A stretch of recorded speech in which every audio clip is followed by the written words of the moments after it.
እናታችን አይሻ ምን አለች? የአላህ መልእክተኛ ነብዩ ሰለላሁ ዐለይሂ ወሰለም በ6 ዓመቴ አገቡኝ። ማግባት ማለት ይሄ ርክክብ ነው፣ መታጨት የሚባለው ነገር። ከዚያ በኋላ በ9 ዓመቴ ወደ ቤት አገቡኝ ብላ ተናገረች፣ ወይንም አስገቡኝ አለች። በአንድ ሐዲስ ላይ ወደ እኔ ገቡ ይላል፣ በሌላ ሐዲስ ላይ ደግሞ ወደ ቤታቸው አስገቡኝ። ወደ ቤት መግባቷን የገለጸችበት ጊዜ ነው። እሺ ማለቴ እንዴት ነው የሚባለው? በ6 ዓመቷ ተጋብተው ነው 6 ዓመቷ ጥያቄ ተጠየቀበት ነው። አዎ የሆነ ወላጆች ምናምን እንደዚህ ተነጋግረው ያ ከዛ በ9 ዓመቷ ደግሞ ሪል ትዳር ሆነ ነው። ትዳርም በእኔ ላይ መሰረት በ9 ዓመት ይላል። ላስረዳሽ በደንብ አዳምጪ። ምናልባት እድሜው ትንሽ ከበድ ብሏችሁ ከሆነ እንግዲህ አሁን የምናወራው ስለ ዛሬዋ ስላለች 9 ዓመት ልጅ ሳይሆን የዛሬ 1447 ዓመት ወደኋላ መለስ በሉ። ያ ነው የሰው ልጆች ተክለ ሰውነት እንደ እስልምና የሰው ልጆች ተክለ ሰውነት እንደ እስልምና አስተምሩ ከጊዜ ወደ ጊዜ እያሽቆለቆለ እየቀነሰ መጥቷል ብለን እናምናለን። ስለዚህ በአደም ጊዜ ወይንም በአዳም ጊዜ አዳም የመጀመሪያው ፍጡር እንደሆነ ሁላችንም የምናምነው ነገር ነው። የአዳም ተክለ ሰውነት ዛሬ እንደምናየው ሰዎች አልነበረም። ምን ያክል እንደሆነ ነብዩ ሰለላሁ ዐለይሂ ወሰለም ሲናገሩ ሐዲስ ላይ خلق الله آدم 60 ذراعا طوله 60 ذراعا አላህ አዳምን ፈጠረው። ሲፈጥረው 60 ክንድ ነበር አሉ። 30 ሜትር ሰው ማለት ነው። አያችሁ 30 ሜትር ማለት የለም ዛሬ ላይ ያለን ሰዎች 2 ሜትር ማንሞላ ነው አብዛኞቹ አይደል? ግን አዳም የዛሬ ሲፈጠር ጊዜ 30 ሜትር ነበር። የሰው ልጅ ከጊዜ ወደ ጊዜ ተክለ ሰውነቱ እየቀነሰ መጥቶ ዛሬ እዚህ ደረሰ። ስለዚህ የዛሬ 1447 ዓመት ጊዜ የነበረ የነብዩ ሰለላሁ ዐለይሂ ወሰለም ዘመን ሰዎች እና የዛሬ ዘመን ሰዎች አይገናኙም። በዚህ ሐዲስ መሰረት ልክ የአብርሃምና የሙሴ ዘመን ሰዎች አይገናኙም። የአብርሃም በጣም ከዚያ በፊት የነበረ ህዝብ ነው። የሙሴ እና ልክ የነብዩ ሰለላሁ ዐለይሂ ወሰለም ዘመን አይገናኙም። የሙሴ በጣም ትልቅ ነው። የነብዩ ሰለላሁ ዐለይሂ ወሰለም እና የዛሬ ያለ ህዝብ ደግሞ እኩል አይደለም ማለት ነው በዚህ በሐዲስ መሰረት አያችሁ አይደል? ስለዚህ ያ አንደኛ ይሄ። ሁለተኛው ነገር እናታችን አይሻ 9 ዓመት ከመሙላቷ በፊት ወይንም ከነብዩ ሰለላሁ ዐለይሂ ወሰለም ላይ ትዳርን ከመመስረቷ በፊት የነበረውን ተክለ ሰውነቷን አቡ ዳውድ ላይ በተዘገበ ሐዲስ ትነግረናለች። ምን ትላለች እዚያ ላይ? ወደ ነቢያችን ሰለላሁ ዐለይሂ ወሰለም ከመግባቴ በፊት እናቴ ሰውነትን የሚያፋፋ የሚያወፍር የሚያሰባ ምግብን እየመጠነች ትመግበኝ ነበር፣ እኔም ሰባሁኝ ወፈርኩኝ አለች። አንዲት ወጣት ሴት የምትደርስበት ተክለ ሰውነትም ላይ እስክደርስ ድረስ ደረስኩኝ አለች። አያችሁ ይሄ ነው። ሌላኛው ነገር ምንድን ነው? ከተክለ ሰውነት አንጻር ይሄን ይመስላል። ኢማሙ አልማርዲ ሲናገሩ ወካነት ሻበተን ይላል። ልክ እንደ ወጣት ሴት ተክለ ሰውነት ላይ ደርሳ ነበር እያለ ይናገራል። ሌላው እናታችን አይሻ በዚህ እድሜዋ የወር አበባ ማየቷ። እናታችን አይሻ ራሷ ስትናገር ምን አለች? ኢዛ በለገት ልብንት 9 ሲኒን ፈሂየ እምረአ አለች። በዚህ ጊዜ ሴት ልጅ 9 ዓመት ከሞላት እርሷ ለአቅመ ሔዋን የደረሰች ሴት ሆናለች አለች። ያ ማለት ከልጅነት ዓለም ወጥታለች ማለት ነው። ልጅ ከሚባለው ዓለም ወጥታ ኢምራአ ሆናለች ወይንም ለአቅመ ሔዋን የደረሰች ሴት ሆናለች ብላ ተናገረች ማለት ነው። ይሄን ይመስላል። ሌላው እናታችን አይሻ ከአሁን ዘመን ካሉ ሴቶች ጋር እንደማትገናኝ የምትረዱት ምንድን ነው? ስትሰራ የነበራቸውን ስራዎች በማየት ይዛቸዋል። ለምሳሌ እናወዳደር። እናታችን አይሻ በዚህ እድሜዋን ወደ 2000 ምናምን ሐዲሶችን ሸምድዳ የያዘች ሴት ነበረች። በዛሬ ላይ ያለች 9 10 11 እስከ 20 ዓመት ድረስ ሰሯት ይሄን ያክል 2000 ሐዲሶችን ሸምድዳ ለትውልድ ቁጭ ብላ የምታስተምር አትሆንም። ገብታችኋል አይደል? እናታችን አይሻ ግን በዚያ ጊዜ የምእመናን እናት እየተባለች የታላላቅ ሰሃቦች እየመጡ እናታችን እያሉ ትልቅ ፈትዋ የሚጠይቋት ሴት ነበረች። ገብታችኋል አይደል? 2000 ምናምን ሐዲሶችን ሸምድዳ እንግዲህ ይሄንን ያክል የሸመደዱ ሰሃቦች በጣም ውስን ናቸው። ከእነዚያ ጋር የምትወዳደር ታላቅ ነበረች። እሺ አንዴ ይቅርታ፣ እንደዚህ 2000 ሐዲስ የያዘችው በአእምሮዋ በስንት ዓመቷ ነው? እየገለጽኩልሽ ነበር። በ9 10 ስቆጥር አልነበርም አላየሽም?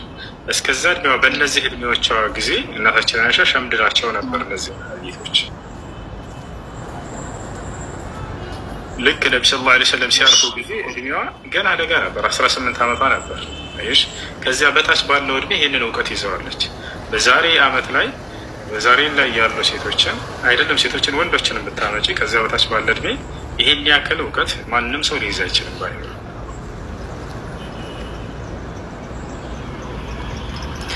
እሺ ይመስላል የዛ ጊዜ የነበረው ማለት 30 ሜትር ነው ያልከኝ? የአዳም ሐዲሱን ላሳይሽ ትችላለህ። 30 ሜትር 30 ሜትር ሰው ነበር። 60 ክንድ ነው እንዳውም የተባለው ሲቱን ዚራዓን ይላል። 60 ክንድ ቁመቱ ነው። ቁመቱ ግዙፍ ነበር። ሰዎች ኃጢአትን ባደረጉ ቁጥር ተክለ ሰውነታቸው እየቀነሰ መጣ። ዛሬም ራሱ እንደምታዩ እነዚህ ምድራዊ ጸጋዎች እነ ቱፋህ፣ ሙዝ፣ ሩማን ምናምን የምንላቸው በጣም በዚያው በተክለ ሰውነት ልክ ነበሩ። ያ ማለት ነቢያችን ሰለላሁ ዐለይሂ ወሰለም ሐዲስ ላይ ሲናገሩ ምን አሉ? ወደፊት የዘመኑ ፍጻሜ ከመድረሱ በፊት መሲሁ ዒሳ በሚመጣ ጊዜ አሉ የምድራዊ ጸጋዎች በአዳም ጊዜ እንደነበረው ጊዜ ይመለሳሉ ብለው ተናገሩ። በአዳም ጊዜ እንደነበረው ይመለሳሉ ምድራዊ ጸጋ ብለው ሲናገሩ ጊዜ የዛኔ እንደ ምሳሌ ብለው አንድ ፍራፍሬ ያገሩን። ሩማን ታውቃላችሁ? ይሄ ቀይ ፍራፍሬ የሚወጣው ከውስጡ ማለት ነው። የዛ የሩማኑ አንዱ ቅጠል ብቻ يستظل به يعني جماعة أو نفر ከ7 እስከ 9 ድረስ ያሉ ሰዎች ይጠለሉበታል አሉ። አንዱን ቅጠል አስቡት። አንዱን ቅጠል ማለት ነው ችክባው የሮማኖ ላይ ያለችው ቅጠሏ ፍሬው ምን ያክል ሊሆን ነው ብላችሁ አስቡ። በአዳም ጊዜ ያን ያክል በጣም ግዙፍ ነበር ማለት ነው በተክለ ሰውነታቸው ልክ። እንግዲህ 60 ክንድ የሆነ ሰው ዛሬ ላይ የምንበላት ሩማን በእጅ ውስጥ ራሱ ልትገባ የምትችል አይመስለኝም። በጣም ትንሽ ነችና ወሮቸውላ ያ እና በዒሳ አለይሂ ሰላም ዘመን የዛኔ ግን ጸጋዎች ይተረፈረፋሉ ያሉ ነብዩ ሰለላሁ ዐለይሂ ወሰለም ይናገራሉ። ልክ በአዳም ጊዜ እንደነበር ይሆናል አሉ። ለምን ከተባለ በዚያን ጊዜ ሁሉም ሰው ለአንዱ አምላክ ለአላህ የሚገዛ ህዝብ ስለሚሆን በመሲሁ ዘመን ሁሉም ሰው ለአላህ ይገዛል። የዛኔ አምላክ ቃል በገባው መሰረት በቁርአን ላይ ሰዎች ለእኔ ብቻ ቢገዙ የዓለም ሰዎች ጸጋን ከሰማይ አወርድላቸዋለሁ ከምድርም አወጣላቸዋለሁ ባለው መሰረት ጸጋዎች የሚተረፈረፉበት ዘመን ነው የሱ ዘመን እና ይህ ነው። እና 60 ክንድ ነበር ሰው የዛኔ። ከጊዜ በኋላ እየቀነሰ መጣ። እሺ አመሰግናለሁ። እሺ ሌላ ጥያቄ አለሽ? ልጆች ታብ አድርጉ እንትን እያለ ነው ያዝ የሚያደርግ ነገር አለ። ታብ ማድረጋቸውን አታቋርጡ። ሌላ ጥያቄ ካለሽ መጠየቅ ትችላለሽ። ሌላ ጥያቄ የለኝም። እሺ እግዚአብሔር ፍቅር ነው ከታች ጥያቄ አለሽ? ደህና መሻችሁ? ሰላም ነው። እንዴት ነሽ? ደህና። እንትን ለምንድን ነው የሚፈቀድ ብዬ ነው እኔማ። ጂሃድ ጦርነት ለምንድን ነው በሙስሊም የሚፈቀደው? እሱን ብታብራራልኝ ብዬ ነው። በጣም ጥሩ። ጂሃድ ከመጀመሪያው ጀምሮ እንዴት ተደነገገ ወደሚለው እንምጣ። ከአዳም ጀምሮ እስከ መጨረሻ ዘመን ነብይ ድረስ መቼ ነው ጂሃድ የተደነገገው? ለምንስ ተደነገገ ወደሚለው እንምጣ። ልብ በሉ ያ ጀማዓ፣ ከአዳም ጀምሮ እስከ ሙሴ ድረስ ጂሃድ የሚባል ነገር የለም ነበር ከሃዲያኖች ላይ። ታዲያ ምን ነበር ሲያደርግ የነበረው የአምላክ ሕግ ከተባለ መቅሰፍት የሚባል ነገር ነበር። ይህ እናንተ ታውቃላችሁ። ከሃዲያኖች ባመፁ ጊዜ ያን ነብይና አማኞችን ተዋጉ የሚል ሕግ አልሰጣቸው ነበር። ነገር ግን እነዚያ ከሃዲያኖችን አምላክ የመቀሰፍ ስርዓት ነበረው። ለምሳሌ የኖህ ህዝቦች አመፁ። ምን አደረጋቸው? ኖህን አንተ መርከብ ስራና ተሳፈር፣ በእነዚያ ላይ አማኞችን አውጣቸው አለው። ከእያንዳንዱ እንስሳት እና ነፍሳት አዕዋፋት ሁሉ ጥንድ ጥንድ እያደረግክ በእነዚያ ላይ አውጣ። ከዚያ በመርከቧ ላይ ሆነ አንተ ሌላውን እቀስፈዋለሁ። እኛ ላይ ባህርን አምላክ አላህ ሱብሓነሁ ወተዓላ ላከ። እነዚያን ከሃዲያኖች ሁሉ አጠፋቸው። የሁድ ህዝቦች፣ ይሄ መጽሐፍ ቅዱስ ላይ የሌሉ ነቢያቶች ናቸው። ሁድ አለይሂ ሰላም፣ ይሄ ለምሳሌ ይሄ ነቢይ በእርሱ ዘመን ከሃዲያኖች ባመፁ ጊዜ አላህ ሱብሓነሁ ወተዓላ ሁድንና ህዝቦችን ተዋጋ ላለው ያቸዋል። ታዲያስ እነዚያን ከሃዲያኖች አላህ ሱብሓነሁ ወተዓላ ቀሰፋቸው። በምን? በአውሎ ንፋስ ነው እነዚህ ደግሞ የጠፉት። አላህም በቁርአን ላይ ይናገራል። ሰኸረሃ ዐለይሂም 7 ለያሊን ወ8 አያም ይላል። የሁድ ህዝቦች በጣም ግዙፍ ህዝቦች ነበሩ። ልክ እንደ አደም ዓለይሂ ሰላም እጅግ በጣም ግዙፎች ናቸው። የሷሊህ ህዝቦች፣ የኑህ ህዝቦች እነዚህ ልክ እንደ ዛሬው እንዳለችው የሰውነት ተክለ ሰውነት ያላቸው አይደሉም። በጣም ግዙፍ ናቸው። እነዚያ የሁድ ህዝቦች በምንድን ነው የተቀሰፉት? በአውሎ ንፋስ ነው የተቀሰፉት። ሁድ ወደ እነዚህ ዓድ ወደሚባሉ ነገዶች የተላከ ነቢይ ነው። ወኢላ ዓድን አኻሁም ሁዳ ይላል አምላካችን። ወደ ዓድ ነገዶችም ሁድ የሚባልን ነቢይ ላኩላቸው አለ። ቃለ ያ ቀውም ዕቡዱ ላህ ማ ለኩም ምን ኢላሂን ገይሩህ። ሁድ ምን አላቸው? ህዝቦቼ ሆይ አላህን በብቸኝነት ተገዙ፣ ከእርሱ ውጭ ሌላ ማንም አምላክ የላቸውም አላቸው።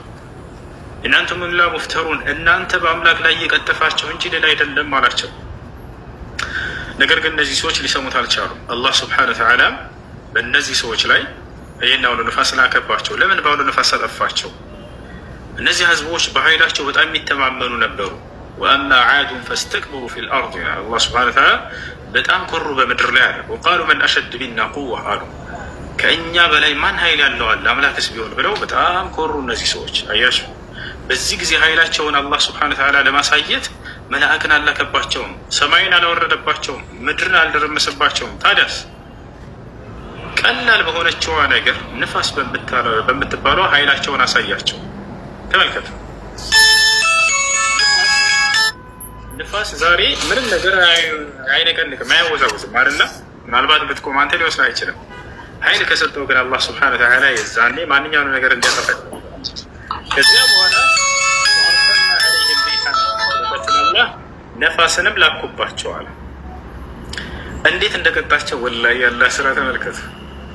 ሰኸረሃ ዐለይሂም ሰብዐ ለያሊን ወሰማንየተ አያም፣ 7 ሌሊቶችና 8 ቀናቶችንም በእነርሱ ላይ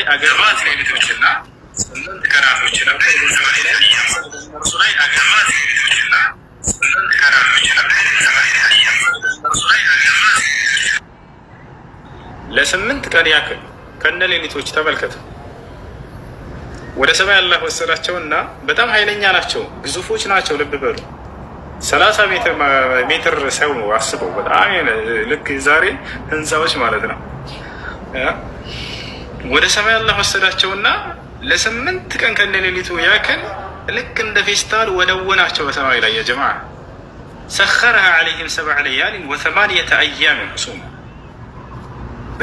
እንዲህ በነፋስም ልክ እንደ ፌስታል ወዘወዛቸው። ለምን ይሄን አደረገ አላህ?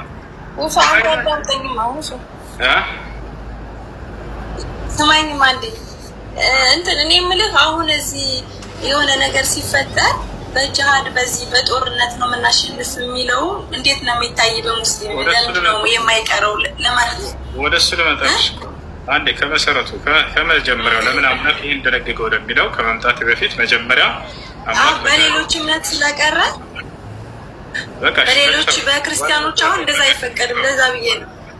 እሺ ነገር በደንብ አለ በመጽሐፍ ቅዱስም አሳይሻለሁ። እሱን ችግር የለውም። ገና ኢየሱስ ክርስቶስ መጥቶ ይዋጋል፣ ቃል በቃል እሰጥሻለሁ እንደሚዋጋ እና ቀጥታ ወደ እሱ ወደ መልስ ልግባለት። በቃ እሺ፣ ጅሃድ ለምን ተደነገገ ከተባለ ጅሃድ ብሎ ማለት ከቃሉ ስንነሳ ጊዜ ትግል ማለት ነው።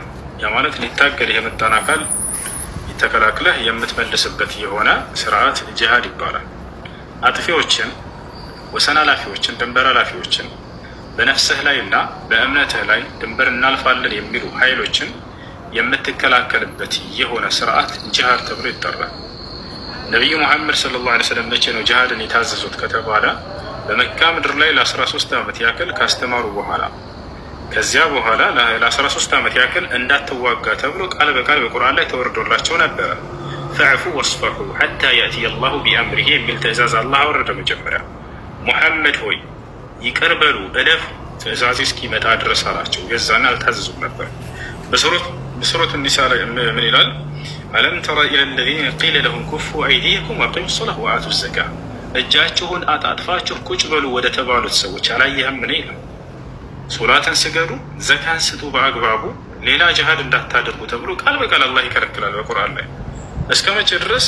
ትእዛዝ እስኪመጣ ድረስ አለ። አያችሁ፣ ለዚህ ነው ነቢዩ ሙሐመድ ሰለላሁ ዐለይሂ ወሰለም ጦርነት ማድረግ አቅቷቸው አይደለም። የመካ ሰዎች ሲያስቸግሯቸው ጊዜ ወደ ሀበሻ ሄዱ ተሳደዱ ያሏቸው ይህንን ጦርነትን ላለማድረግ ነው። ገብታችኋል አይደለ? ቢፈልጉ ኖሮ እዛው እነዚያን ሰዎች ይዋጓቸው ነበር። ኃይል አላቸው፣ መዋጋት ይችል ነበረ። ኢማን አላቸው፣ ጠንካራ የሆነ እምነት አላቸው። በብዛት አይደለም ጂሃድ፣ በኢማን ነው፣ ጥንካሬው ልባቸው ላይ ያለ። ነገር ግን ያንን አልፈለጉም ነበር። ነቢ ሰለላሁ ዐለይሂ ወሰለም ሐዲስ ላይ ሲናገሩ ምን አሉ? ላ ተተመነው ሊቃአል ዐዱው ወስአሉ ላህ አልዓፊያ አሉ። አደራ ከጠላት ጋር ተገናኝታችሁ መዋጋትን መፋለምን እንዳትመኙት፣ ይልቁንስ በእናንተም በእነርሱም መካከል አላህ ሰላምን እንዲያሰፍን ተማጸኑት አሉ። አያችሁ አይደለ? በሌላ ሐዲስ ላይ ነቢ ሰለላሁ ዐለይሂ ወሰለም ምን አሉ? አዩሃ ናስ አፍሹ ሰላመ በይነኩም አጥዒሙ ጣዓም ወሲሉ ልአርሓም ወሰሉ ቢለይል ወናስ ኒያም ተድኹሉ ጀነተ ረቢኩም ቢሰላም አሉ። ሰዎች ሆይ በመካከላችሁ ሰላምን አስፍኑ፣ የተራበን መግቡ፣ ዝምድናን ቀጥሉ። ሰዎች እንቅልፋቸው ሌሊት በሚተኙበት ሰዓት እናንተ ተነስታችሁ ለጌታችሁ ለአላህ ስገዱ፣ የጌታችሁንም ገነት የትንሣኤ ቀን በሰላም ትገቧታላችሁ አሉ። ያሹ ታዲያ ከ13 ነቢያችን ሰለላሁ ዐለይሂ ወሰለም ይህ ወደ ሀበሻ ተሳድዶላቸው እዛው አዛ ያደረጓቸው ሲታገሱ ያን ሁሉ አሳለፉና መጨረሻ ላይ ወደ መካ ማነው ከእርሳቸው እስከ መሳደድ ሁላ ደረሱ። አይሻ አይደለ? ላለመዋጋት ማለት ነው። ሂድ በቃ ሙሐመድ ሌላ ቦታ ሄድና ስደት አድርግ ብሎ አላህ አዘዛቸው። አይዘው ተዋጋ ግጠማቸው ማለት አቅቶት አይደለም። ይረቻላል። ሂድ ተሳደድ አንተ ብትሆን አላቸው። ነቢያችን ሰለላሁ ዐለይሂ ወሰለም ከሚወዷት ሀገር ተሳደዱ ህዝቦቻቸውን ይዘው። እነዚህ ከሃዲያኖች ለመግደል እርሳቸውን እያሴሩባቸው ማለት ነው። ተመልከች፣ ያን ሁሉ አጸፋዊ ምላሽ ጂሃድ አልከፈቱባቸውም ነበር። እንዴት እንደሆነ የመጨረሻ ስደታቸው ልንገራቸው። አላህ በቁርአን ላይ ስደትን አዘዘ። ነቢዩ ሙሐመድ ሰለላሁ ዐለይሂ ወሰለም እና አማኞችን ቀጥታ ወደ መዲና የምትባል ሀገር ተሳደዱ አላቸው። ያ ዒባዲየ አለዚነ አመኑ አላቸው፣ እናንተ ያመናችሁ ባሮቼ ሆይ እነ አርዲ ዋሲዓ ምድሬ ሰፊ ነች። መካ ብቻ አይደለችም የኔ ምድር። ስለዚህ ብትፈልጉ ተሳደዱና በሌላ ቦታ ላይ ፍያ የፈዕቡዱን እኔን ተገዙ በሌላ ቦታ ላይ አላቸው። በቃ እዚህ አዛ ተደረጋችሁ አይደለ? ግጠሟቸው፣ ዝራችሁ አላለም አላህ። ሂዱ ተሳደዱና መዲና ላይ እዛ እኔን ተገዙ አላቸው። ከዚያ በኋላ ነቢያችን ሰለላሁ ዐለይሂ ወሰለም ሶሐቦችን አዘዟቸው። በሉ ሂዱ፣ ውጡ፣ ወደ መዲና ስደት ታዘናል አሏቸው። እኔም እሄዳለሁ። ነገር ግን ነቢ ሰለላሁ ዐለይሂ ወሰለም መጨረሻ ላይ ነበር የሚሄዱት። ሁሉንም ከላኩና ከእንትን ከሰደዱ በኋላ ወደ መዲና እርሳቸው ልክ እንዲሁ ደግሞ ጓደኛቸው አቡበክር ሲዲቅ ረዲየላሁ ዐንሁ እኔ እናንተ ህዝቦቻችንን ከላክን በኋላ መጨረሻ ላይ እንሄዳለን አሉት። መጨረሻ ይሄ ተነገረና የመካ ከሃዲያኖች ሹማምንቶችና ንጉሶች ሰሙ። እነዚያ በሌሊት በድብቅ ሄዱ። ታውቃላችሁ፣ ምክንያቱም ካወቁባቸው አማኞቹን እንደተሳደዱ ሊገሏቸው ስለሚችሉ ከሃዲያኖቹ ማለት ነው። በድብቅ ነው ሲሳደዱ ሁላ የነበሩት በሌሊት በጨለማ። በዚህ ጊዜ በተሰማ ጊዜ መካ ቁረይሾች ከሃዲያኖች ንጉሶች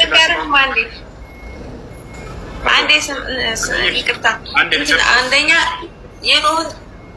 የኖህን ታሪክ ቁርአን ላይ እንዳለ እንድትነግረኝ፣ ሲቀጥል ደግሞ አላህ ይቀበለዋል አይቀበለውም የሚለውን ቁርአን ላይ ያሳየ ብዬ ነው ይጃዱ። አላህ ይፈቅዳል አይፈቅድም የሚለውን እሱን ብቻ ንገረኝ እና የኖህ ታሪክ ደግሞ ቁርአን ላይ አለ ወይ? የኖህ ምዕራፍ የሚል አለ፣ እዛም ላይ አለ። የሁድ ምዕራፍ ላይ ልክ እንዲሁ የኖህ ታሪክ አለ።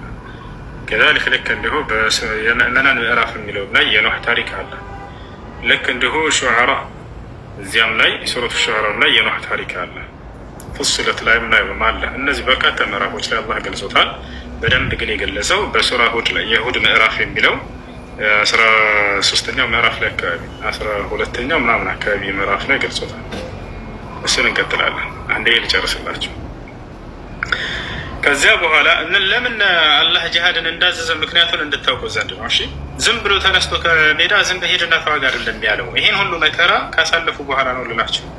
ከዚያ በኋላ ነቢያችን ሰለላሁ ዐለይሂ ወሰለም መጨረሻ ላይ እኔ እናንተ ነገን ሄዳን ስደት እናደርጋለን አቡበክር አሉት።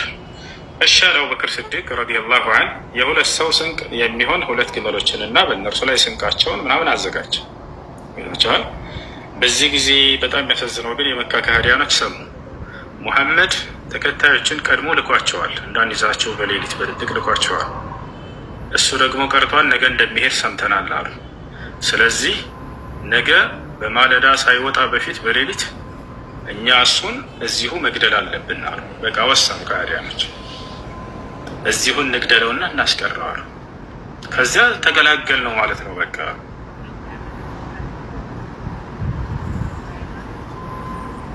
በዚህ ተስማሙ። እንዴት እንግደለው በሚለው ጉዳይ ግን አልተስማሙም ነበር። አንድ ሰው ይግደለው ወይንስ ብዙ ሰዎች ምናምን በሚለው በምን ሀሳብ ወሰኑ? መጨረሻ ላይ ከእያንዳንዱ ጎሳ አንዳንድ ጀግናዎች ይመረጡና እነሱ ሄደው ይግደሉት። ለምን ይሄን አደረጉ ከተባለ አንድ ጎሳ ሄደው ቢገድለው የእርሱ ጎሳዎች የሙሐመድ ጎሳዎች መጥተው ሊበቀሉት ይችላሉ ያን ጎሳ። ስለዚህ ከእያንዳንዱ ጎሳ ከሆነ ግን የሙሐመድ ጎሳዎች የትኛውን ጎሳ ብለው ሊገጥሙ ይችላሉ።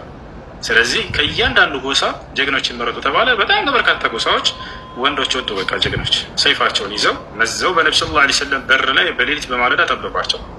ልክ ሲወጣ ሙሐመድን እንገለዋለን ተባብለው ማለት ነው።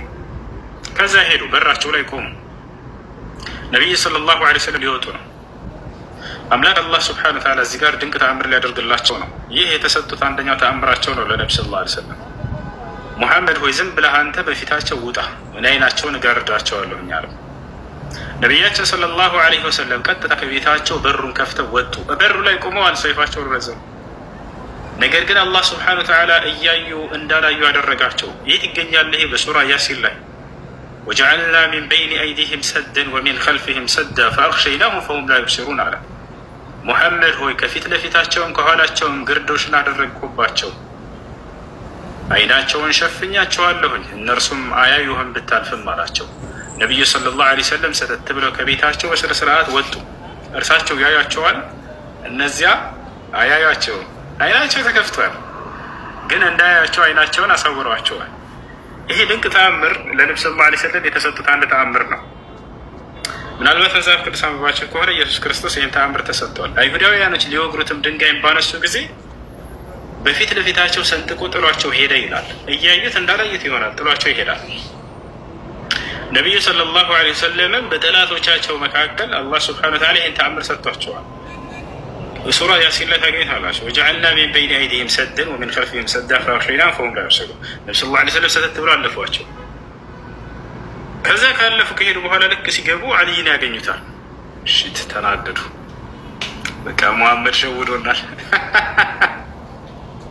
ነብዩ ሰለላሁ ዐለይሂ ወሰለም ወዴት ነው የሄዱት? ቀጥታ ወደ ካዕባ ሄዱና ለመጨረሻ ጊዜ መካን ተሰናብተው 2 ረክዓ ሱና ሶላት ሰግደው በሌሊት ወጡ አቡበክር ሲዲቅ ጋር ለመጨረሻ ጊዜ ወደ መካ ዘወር አሉና እችን ቃል ተናገሩ። አኺር ማ ቃለ ነቢ ሰለላሁ ዐለይሂ ወሰለም የውም አልሂጅራ ቃለ ነቢይ ሰለላሁ ዐለይሂ ወሰለም ነቢ ሰለላሁ ዐለይሂ ወሰለም እንዲህ አሉ፣ ወላሂ ኢነኪ ለአሐብ አልቢላድ ኢለየ ወለውላ አነ ቀውሙከ አኽረጁኒ ማ ኸረጅቱ አበዳ ወለማ ሰከንቱ ገይረክ ያሉ።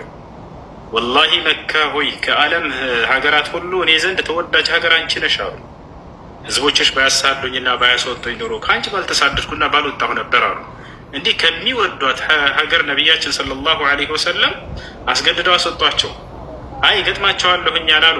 ላ ጂሃድን አልተፈቀደም፣ የዛኔ ውጣ ሂድ አላቸው። አላህ ሱብሓነሁ ወተዓላ ጂሃድን የሚወድ አምላክ አይደለም፣ ሰላምን የሚወድ አምላክ ነው። ወላሁ የድዑ ኢላ ዳሪ ሰላም፣ እኔ ወደ ሰላም ወደ ሆነችው ሀገር ነው የምጠራቸው ይላል። እዛች አላረ ግን እነዚህ ሰዎች አሻፈረኝ ብለው ያው እነሱን ማሳደድ ይዘዋል።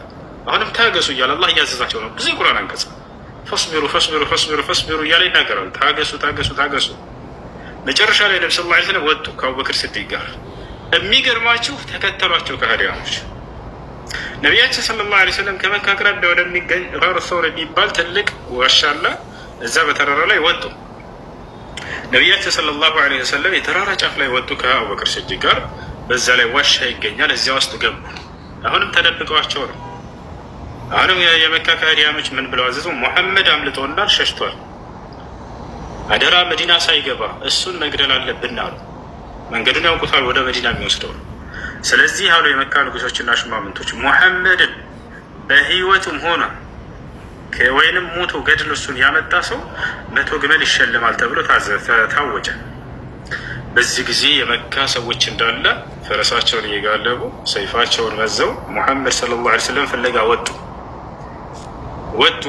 ቀጥታ እንትን ደረሱባቸው። እዛው ዋሻው ውስጥ ደረሱባቸው። ነብዩ ሰለላሁ ዐለይሂ ወሰለም ዋሻው ውስጥ ናቸው አቡበክር ሲዲቅ ጋር። እነዚህ ከሃዲያኖች መጥተው ደግሞ ከዋሻው በላይ የፈረሳቸው የጫማቸው ኮቴ ሁላ ይሰማ ነበር። አቡበክር ሲዲቅ ይህን በሰማ ጊዜ በጣም አዘነ። ያዘነው ስለ ራሱ አይደለም። ገብታችኋል አይደል? ያዘነው ስለ ራሱ ሳይሆን በነቢዩ ሰለላሁ ዐለይሂ ወሰለም ላይ የሆነ አደጋ እንዳይደርስባቸው ብሎ ነው። በዚህ ጊዜ ነቢያችን ሰለላሁ ዐለይሂ ወሰለም ማዘኑን አዩና የውስጡን አጽናኑት። ምን አሉት? መጀመሪያ አቡበክር ስዲቅ ይህን ቃል ተናገረ። ያ ረሱለላህ አላቸው፣ አንተ የአላህ መልእክተኛ ሆይ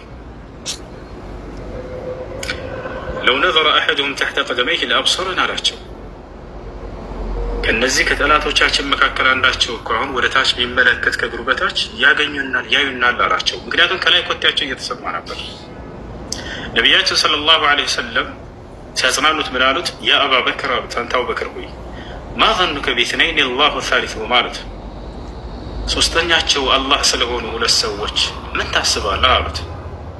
እኔ እናንተ ብቻችንን አይደለንም። ላ ተሕዘን ኢነላሀ መዐና፣ አትዘን አብሽር ከእኛ ጋር አብሮን አላህ አለና አሉ። አያችኋል፣ ከእኔ ጋር አምላኬ አለ ይረዳኛል እያሉ ነቢያቶች ይናገሩ ነበር። ነቢዩ ሰለላሁ ዐለይሂ ወሰለም ምን አሉት? እኔ እናንተ ብቻችንን አይደለንም፣ አብሽር እንዳትፈራ አሉት። ሶስተኛችን አላህ ነው። አላህ ይህም በቁርአን ላይ ቃል በቃል ይናገራል። ኢላ ተንሱሩሁ ፈቀድ ነሰረሁ ላህ አለ። እናንተ ባትረዱትም እንኳን ሙሐመድን እኔ እረድቸዋለሁኝ ይላል። ኢዝ አኽረጀሁ ለዚነ ከፈሩ አለ። እነዚያ የካዱትም ባሳደዱት ጊዜ ከሀገሩ ባስወጡት ጊዜ ታኒየ ትነይን ሁለት ሆነው አቡበክር ስዲቅና ነቢ ስ ላ ስለም ኢዝ ሁማ ፊል ጋር እነርሱ በዋሻው ውስጥ ሳሉ አለ ኢዝ የቁሉ ሊሳሒቢሂ ላ ተሕዘን ኢነላሀ መዐና ሙሐመድም ለጓደኛው ባለ ጊዜ አስታውስ ይላል። አትዘን ጓደኛዬ አላህ ከእኛ ጋር ነው ባለ ጊዜ ፈአንዘለ ላሁ ሰኪነተሁ ዐለይህ እኔም አምላካቸው አላህ በእነርሱ ላይ ሰኪናን መረጋጋትን አወረድኩላቸው በልባቸው ውስጥ አለ። ከዚያ በኋላ እነዚህ ከሃዲያኖች ተመለሱ። ነቢ ስ ላ ሰለም ጉዟቸውን ቀጠሉ። መዲና ደረሱ። በመካከል ላይ እየሄዱ እያለ የተከሰቱ ድንቅ ተአምራቶች አሉ። እነዛን መግለጽ ካስፈለገ ልግለጽላቸው። ነቢያችን ሰለላሁ ዐለይሂ ወሰለም እና አቡበክር ስዲቅ ምግባቸውን ጨረሱ። ስንቃቸው አለቀ። በጣም ተራቡ። በዚህ ጊዜ ከአንዲት ደሳሳ ጎጆ ያገኙና መንገድ ላይ ወደዛች ጠጋሉ። ነቢ ሰለላሁ ዐለይሂ ወሰለም እና እዚህ ቤት ይፈቀድልናል አሉ። አስፈቀዱ። ተፈቀደላቸው። ገቡ። ሲገቡ ጊዜ አንድ ሴት አለች። ምግብ ትሸጫለሽ ወይ ብለው ጠየቋት። ነቢ ሰለላሁ ዐለይሂ ወሰለም እና አቡበክር ስዲቅ በጣም ርቧቸው ነበር። አይ ምግብ የለንም አለች። ከዚያ ነቢያችን ሰለላሁ ዐለይሂ ወሰለም ልክ እየወጡ እያለ በር ላይ አንዲት ፍየል አገኙ። ምንም አይነት ወተት የሌላት የደረቀች ፍየል። ከዚያ ነቢያችን ሰለላሁ ዐለይሂ ወሰለም ሴትዮዋን አስፈቀዷት። አንቺ ሴት ሆይ ይችን ፍየል ወተት እንድናልብ ትፈቅጂልናለሽ ወይ አለች ብለው ጠየቋት። ሴትዮዋ አታውቃቸውም ገና። ይህን ተአምር ካየች በኋላ ግን ልትሰልም ነው ሴትዮዋ። የሚገርማቸው ከዚያ እየቀለድክ መሆን አለበት ወተት እንደሌላት እያወቅህ ለምን ልለብ ትለኛለህ አንተ ሰው አለቻቸው። አይ እሱን ለእኔ ተይው አሏት ነቢ ሰለላሁ ዐለይሂ ወሰለም። አንቺ ብቻ ባለፍየሏ ስለሆንሽ ፍቀጅልኝ አሏት። እንግዲያውንስ ፈቅጃለሁኝ አለች። ወዲያው ነቢያችን ሰለላሁ ዐለይሂ ወሰለም ወደ አላህ ስብሓነሁ ወተዓላ ጸሎት አደረጉ፣ ዱዓ አደረጉ። ልክ ሄደው የፍየሏን ጋት ያዝ አድርገው ዱዓ ሲያደርጉ ጊዜ ወዲያው አይኔ እያየ አለች። ሴትዮዋ ነች የምትናገረው። ስሟ ኡሚ ማዕበድ ትባላለች። ኡሚ ማዕበድ ስትናገር ምን አለች? አይኔ እያየ ወዲያው የፍየሏ ጋት ሲሞላ ተመለከትኩኝ አለች። ከዚያም ከቤት ውስጥ እቃ አምጪ ብሎ ጠየቀኝ። እቃ መጣሁ፣ የሰጠሁት። በዚያም አለበና ሙሉ ሞላው አለች። ይወጣቸዋል ወተት። ከዚያም ለራሱ ቀድሞ አልጠጣም አለች። ለጓደኞቹ ቀድሞ ሲያጠጣቸው ተመለከትኩኝ አለች። እና አቡበክር ጠጡ፣ መንገድ የሚመራቸው ጠጣ። ሁሉም ከጠጡ በኋላ ለእሷም ከጠጣች በኋላ መጨረሻ ላይ ነቢ ሰለላሁ ዐለይሂ ወሰለም እርሳቸው ጠጡ። ከዚያ በኋላ ጥለው ባዶውን አልሄዱም። በሚገርማቸው ለሴትየዋ ሌላ ተጨማሪ አለቡላትና ይሄ ደግሞ ለአንቺ ቤትሽ ይቀመጥልሽ አሏት። ይህን ድንቅ ነገር አይታ ሄዱ ነቢ ሰለላሁ ዐለይሂ ወሰለም። ባሏ የሴትየዋ ሌሎችን ፍየሎች፣ በጎች፣ ከብቶች ምናምን እንደዚህ ነበሩት እና እነዚያን ወስዶ ነበር ወደ እርሻ ይላቸዋል። ልክ ሲመለስ ጊዜ ፍየሉ ጋቷ ሞልቶ ተመለከተ። ቤቱም ውስጥ ልክ እንዲሁ ወተት አይቶ ተመለከተ። እኔ አስቀምጬ የሄድኩት ወተት የለም፣ የሚታለብን ፍየል አልተውኩም፣ ከየት ነው የመጣው አላት። ከዛ ታሪኩን ነገረችው። የሆነ ሰው መጥቶ እንዲህ አለች። ከዚያ በኋላ ስለዚህ ሰው የሰማሁኝ ይመስለኛል ብሎ እንትን አለና ትንሽ ካወራት በኋላ ወደፊት እኔ እርሱ ሶሓባ ጓደኛ መሆን እፈልጋለሁኝ አምኜ ብሎ ተናገረ። እንደ አጠቃላይ ሄዱ ወደ መዲና። እነዚህ ሰዎች ባልና ሚስቶች፣ እሱ አቡ ማዕበድ ይባላል፣ እሱ አሙ ማዕበድ ትባላለች። እስልምና ተቀበሉ። ይህ ታምር ካይስ በኋላ ማለት ነው። እንደ አጠቃላይ ይህ አለፈ። መዲና ላይ ገቡ። አሁን ደርሻለሁ። መዲና ላይ ከገቡ በኋላ ከሃዲያኖች ነቢዩ ሰለላሁ ዐለይሂ ወሰለም እና አማኞችን ጂሃድ ማድረግ ፈለጉ። ገዛቸዋል። በዚህ ጊዜ አላህ ስብሓነሁ ወተዓላ ጂሃድን ፈቀደላቸው። ጭራሽ ሄደው በሰላም እየተቀመጡ መዲና ላይ አላህን እየተገዙ ነቢ ሰለላሁ ዐለይሂ ወሰለም ሰላም አገኘ ባሉበት ጊዜ ከዚያ ከመካ ያን ሁሉ ሀገር አቆራርጠው መጥተው ነቢዩ ሰለላሁ ዐለይሂ ወሰለም እና ሰሃቦችን መዋጋት ፈለጉ። አላህ በዚህ ጊዜ ኡዚነ ሊለዚነ ዩቃተሉነ ቢአነሁም ዙሊሙ የሚለውን አንቀጽ አወረደ። ለእነዚያ ለተበደሉ ሰዎች ከራሳቸው እንዲከላከሉና ጅሃድ እንዲያደርጉ ተፈቀደላቸው አለ። ጅሃድ ብሎ ማለት ትግል ማለት ነው። ቀጥታ ቃል በቃል ተርጉሙ ማለት ነው። ሊዋጋህ የመጣን አካል ከራስህ በመከላከል የምታጠቃበት መንገድ እርሱ ጂሃድ ይባላል። ስለዚህ ሊዋጉ የመጡ የሌላ እምነት ተከታዮችን የምትዋጉበት መንገድ እንጂ ጂሃድ ማለት ሰላማዊ የሆኑ ሰዎችን ሄደህ የምትገድልበት መንገድ አይደለም። ለዚህም ነው አምላክ አላህ ሱብሓነሁ ወተዓላ ስለ መዋጋት ሲናገር ምን ይላል? ሱረቱል በቀራ ላይ ወቃቲሉ ፊ ሰቢልላህ አለዚነ ዩቃቲሉነኩም አለ። እነዚያን የሚዋጓችሁን የሌላ እምነት ተከታዮች ተዋጓቸው አለ። የማይዋጉ እስከሆኑ ሰላማዊ ከሆኑ እነሱን መዋጋት አይቻልም፣ ክልክል ነው። ቀጥሎ ምን አለ? ወላ ተዕተዱ ወሰን አትለፉ አለ። ምን ማለት ነው? ወሰን አትለፉ ማለት ያልተዋጓችሁን እንዳትዋጓቸው ማለት ነው። ኢነላህ ላ ዩሒቡል ሙዕተዲን፣ አላህ ወሰን አላፊዎችን አይወድምና። ስለዚህ ፈመን ያዕተደ ዐለይኩም ፈዕተዱ ዐለይህ፣ በእናንተ ላይ ወሰን ያለፉባችሁን እነርሱ እንደ ወሰን የምታልፉባቸውን ትዋጓቸው እያለ አላህ ሱብሓነሁ ወተዓላ ይናገራል። ስለዚህ ሊዋጉ የመጧቸውን የሌላ እምነት ተከታዮች ነው እረዷቸው የሚለው ይላል። በቁርአን ላይ ሙሉ እረዷቸው የሚል የለም። መጽሐፍ ቅዱስ ላይ ግን ኢየሱስ ክርስቶስ እነዚያን በላያቸው ላይ ለነገስ ያልወደዱትን ጠላቶቼን ወደ እኔ አምጧቸው ከፊቴም እረዷቸው ብሎ ይናገራል። ማየት ከፈለግሽ ላሳይሽ።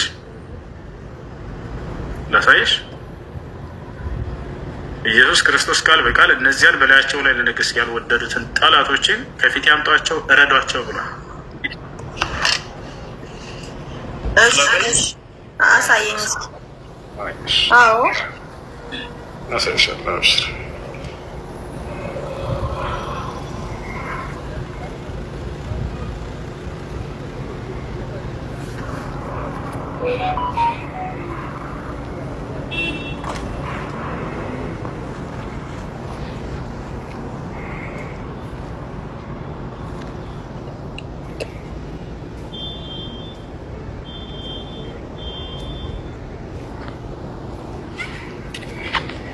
እሺ ያውና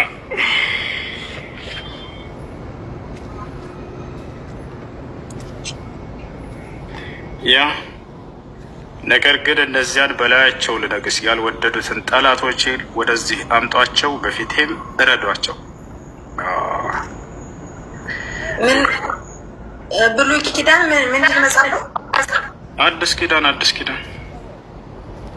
ሉቃስ ወንጌል ምዕራፍ 19 ቁጥር 27። አዲስ ኪዳን እሺ ምን ሉቃስ ወንጌል ምዕራፍ 19 ቁጥር 27። የሉቃስ ወንጌል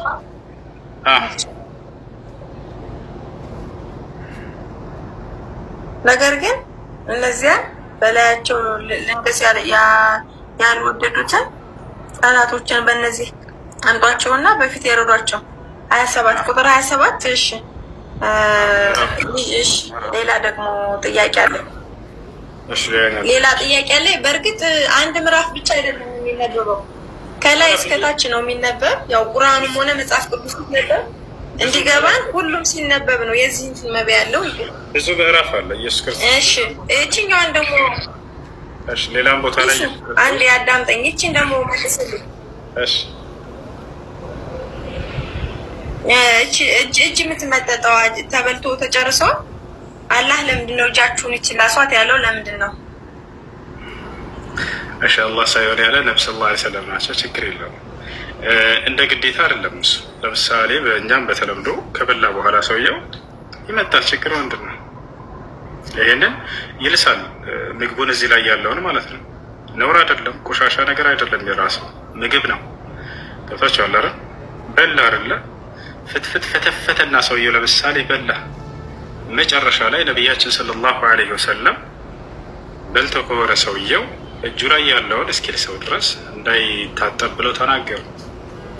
ይሄ ቆሻሻ ነገር ይላስና ይብላ ምናምን ቢሆን ይሄ ክፉ ነገር ነበር። ይሄ በፍጹም አምላክ ሊያዘው አይገባም። ነገር ግን እዚያው ምግቡን ነው አላህ ሱብሓነሁ ወተዓላ ነቢያችን ሰለላሁ ዐለይሂ ወሰለም እሱን ይብላ ያሉት ይሄ ነው። እና ሌላ በዚሁ አንጻር አምላክ ክፉን ነገር እንዲያደርጉ በሰዎች ላይ ቢያዛቸው ኑሮ እዛኔ ከአንዴ ተረጋጊ እባክሽ አንዴ። በዚሁ አንጻር ግን መጽሐፍ ቅዱስ ላይ እግዚአብሔር ሰዎችን አር አብኩ እያለ ይናገራል። ለቃሉ ይቅርታ፣ በጣም ይቅርታ። አር የሰው አር ማለት ነው። አብኩና እሱን እንደ ማገዶ ተጠቀሙት ይላል። ለቃሉ በጣም ይቅርታ። ይህን ቃል መናገር ራሱ አልፈልግም ነበር፣ ግን እንድናገር ስላስገድዳቸው። አንድ ነቢይ ሕዝቅኤል የተባለ ነቢይ ከሰው የሚወጣን ፋንድያ ትጋግረዋለህ በፊትህ እያለ ያንን ነገር ለማገዶ ተጠቀመው እያለ ይናገራል። ሕዝቅኤልም አለቃቀሰ። በቃ ከዚህ በኋላ ከሰው በሚወጣ ሳይሆን የእንስሳ ተቀይርልሃለሁ ብሎ ቀይርለት። ላውጣና ላሳይሽ። አምላክ እንዴት ይሄን ያዛል? በጣታቸው ነቢያቶች ካካ እንዲነካኩ ያን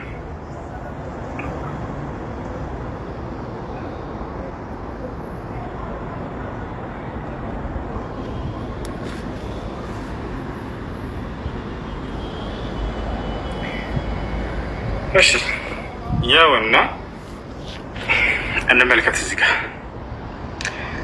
መጽሐፍ ቅዱስ ሕዝቅኤል ምዕራፍ 4 ቁጥር 9 አንተም ስንዴና ገብስን ባቄላንና ምስርን ጤፍንና አጃን ወደ አንተ ውሰድ፣ በአንድ ዕቃም ውስጥ አድርገህ እንጀራ ጋግር፣ በጎድነህ እንደተኛህበትም ቀን ቁጥር 390 ቀን ትበላዋለህ አለ። የምትበላውን በሚዛን በየቀኑ 20 ሰቅል ይሆን በየጊዜው ትበላዋለህ እያለ ተናገረ። ውሃውንም በልክ የኢን መስፈሪያ ከ6 እጅ 1 እጅ ትጠጣለህ፣ በየጊዜውም ትጠጣዋለህ። እንደ ገብስ እንጎቻም አድርገህ ትበላዋለህ። ከሰውም በሚወጣ ፋንድያ፣ ከሰው የሚወጣው ፋንድያ ብሎ ጠራው። ከሰውም በሚወጣ ፋንድያ በፊታቸው ትጋግረዋለህ አለ። ያ ሰላም!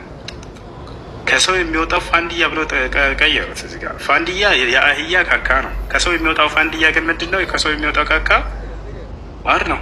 ግን ፋንድያ እዚህ የአህያን ነው እዚህ ጋር ያስቀምጠው። እንዳጠቃላይ ይበለው ችግር የለውም። ከሰው የሚወጣውን ፋንድያ ምን ታደርገዋለህ አለ? በፊታቸው ትጋግረዋለህ አለው። ሕዝቅኤል እዚህ ጋር ሊያለቃቅስ ነው እንግዲህ። ሊቀየርለታል፣ ግን የእንስሳት ይቀይርለታል። እግዚአብሔርም እንዲሁ የእስራኤል ልጆች እነርሱን በምበትንባቸው በአሕዛብ መካከል እርኩስ እንጀራቸውን ይበላሉ አለ። እኔም አለ ሕዝቅኤል፣ እኔም ጌታ እግዚአብሔር ሆይ ወዮ፣ እነሆ ሰውነቴ አልረከሰችም፣ ከታናሽነቴ ጀምሮ እስከ ዛሬ ድረስ ጥንብና አውሬ የሰበረውን ከቶ አልበላሁም፣ እርኩስም ስጋ በአፌ ውስጥ አልገባም አለ ይላል። እርሱም አሁን ሕዝቅኤል ሊቀየርለት ነው። እነሆ በሰው ፋንድያ ፋንታ ኩበት ሰጥቼሃለሁ አለው። ኩበት ደግሞ የከብት ካካ ነው። ዛቻላረ አሁን ከሰው ፋንድያ ወደ ኩበት ቀየረለት። በእርሱም እንጀራህን ትጋግራለህ አለ። በኩበት ያንን ይጋግራል። ግን የሰው ፋንድያ አምጥቶ በእጁ እንዳቦካው ያዛል አምላክ። ይሄ እንዴት ይሄን ያዛል? እሺ ስላልገባ ነው፣ ችግር የለውም። እሺ አንድ ጥያቄ ልጨምርና፣ ብዙ ጥያቄ ነው ያለኝ። አንድ ልጨምርና ካላስቸገርኩ አይቻልም።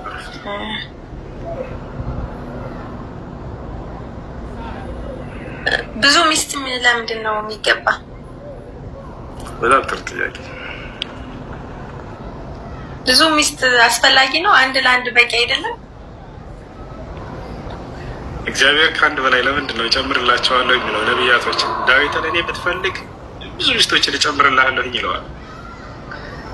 የብሉይ ኪዳንን ተውና አዲስ ኪዳን ላይ ተቀይሯል። እሱ ብሉይ ኪዳን ላይ ነው፣ በአዲስ ኪዳን ተቀይሯል። ያየ የተመኘ እንደፈጸመ ይቆጠራል ነው የሚል በአዲስ ኪዳን ማለት ነው። ያ ብሉይ ኪዳን ላይማ ልክ ነው ይኖራል። በአዲስ ኪዳንም ይሄን የሚከለክል አንቀጽ የለም። እዚህ ቦታ ላይ ኢየሱስ ክርስቶስ ከአንድ በላይ እንዳታገቡ ብሎ የከለከለበት ቦታ የለም። ወይንም ከአንድ በላይ ማግባት አይቻልም ብሎ የተናገረበት ቦታ የለም። እንዳጠቃላይ ላስረዳሽ፣ እሺ፣ ከእስላም ጋር አንጻር ያለውን እሺ፣ አዳምጪው። በቃ ላስረዳሽ። አምላክ ለምንድን ነው ከአንድ በላይ ማግባትን የደነገገው? ለመሆኑ በመጀመሪያ ልናውቅ የሚገባው ለእኛ ትውልድ ነው ወይ? ለእኛ ትውልድ አይደለም። ላለፉትም ትውልዶች ደንግጎት እንደነበረ አምላክ አላህ ሱብሓነሁ ወተዓላ ይናገራል። በቁርአን ላይ ምን ይላል? ወለቀድ አርሰልና ሩሱለን ሚን ቀብሊከ ወጀዐልና ለሁም አዝዋጀን ወዙርያ ይላል። ይዛቻለሁ ሙሐመድ ሆይ በእርግጥም ከአንተ በፊት መልእክተኞችን ነቢያቶችን ልኬአለሁኝ፣ ለእነርሱም ሚስቶችንና መልካም ዘሮችን አድርጌላቸው ነበር ይላል። አያችሁ፣ ሚስቶችንና መልካም ዘርን አድርጌላቸው ነበር ይላል። ስለዚህ ከኛ በፊት የነበሩ ነቢያቶችን ከአንድ በላይ ያገቡ ነበር። ከአንድ በላይ ያገቡ ነበር። ያ በአምላክ ዘንድ የተፈቀደላቸው ነገር ነበር።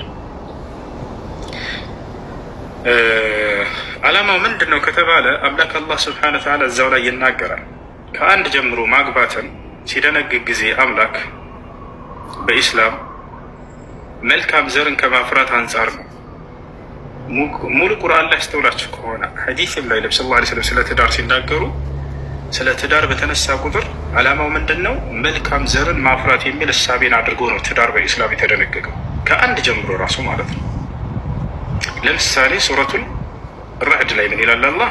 ወለቀድ አርሰልና ሩሱለ ምን ቀብሊከ ወጀዐልና ለሁም አዝዋጀን ወዙርያ። ሙሐመድ ሆይ በእርግጥም ከአንተ በፊት መልእክተኞችን ልኬአለሁ፣ ለእነርሱም ሚስቶችን አድርጌላቸው ነበር፣ መልካም ዘሮችንም አድርጌላቸዋለሁ ይላል። መልካም ዘርን ከማፍራት አንጻር ነው።